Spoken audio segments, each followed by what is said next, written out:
Qarabağda Azərbaycan ordusu tərəfindən 2023-cü il sentyabrın 19-20-sində həyata keçirilən lokal xarakterli antiterror əməliyyatı qanunsuz separatçı rejimin mövcudluğuna son qoyaraq, ölkəmizin beynəlxalq səviyyədə tanınmış əraziləri üzərində tam suverenliyini təmin etdi. Bu tarixi qələbə vətənimizin hüdudlarının bütövlüyünü bir daha təsdiqlədi. Antiterror əməliyyatı zamanı şəhidlik zirvəsinə yüksələn qəhrəmanlar arasında Elməddin Əliyevin də adı var. Cəlilabad rayonunun Göytəbə şəhərində dünyaya gələn Elməddin son nəfəsinə qədər döyüş yoldaşlarını xilas etməyə çalışaraq qəhrəmanlıq dastanı yazıb. Ailədə ən kiçik övlad olsa da, hər kəs üçün dayağa çevrilən Elməddin gənc yaşlarında işgüzarlığı ilə tanınıb. Elə bu xarakteri də onu Azərbaycan ordusuna gətirib. Müddətdən artıq həqiqi hərbi qulluqçu kimi xidmət edən Elməddin 3 illik müqaviləsi başa çatdıqdan sonra bir müddət hərbidən ayrılsa da, Vətən müharibəsi ərəfəsində yenidən ordu sıralarına qayıdıb. Keçdiyi kursdan sonra gizir kimi xidmətini davam etdirib.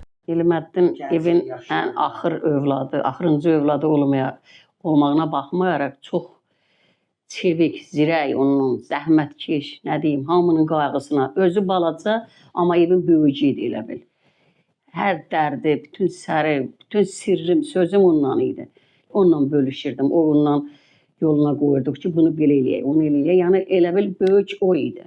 17'si gəlmişdi. Gəldi amma görüşmədi. Heç bir saat belə qalmadı, saat yarıma beləçə qalmadı.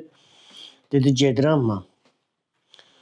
Gedirəm, çıxdıq çölə, həyətə, hətta belə boylantıda, yəni eşidən olar, bilən olar.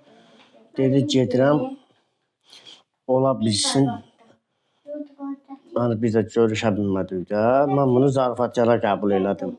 Dedim narahat olma, hər şey yaxşı olacaq. Mənim mamadan müğayət olarsan, uşaqlardan müğayət olarsan da deyir Allahın işidir, hər şey ola bilər. İndi maşına dedi gedirəm, 2 gündən sonra şəkillərimi paylaşarsınız.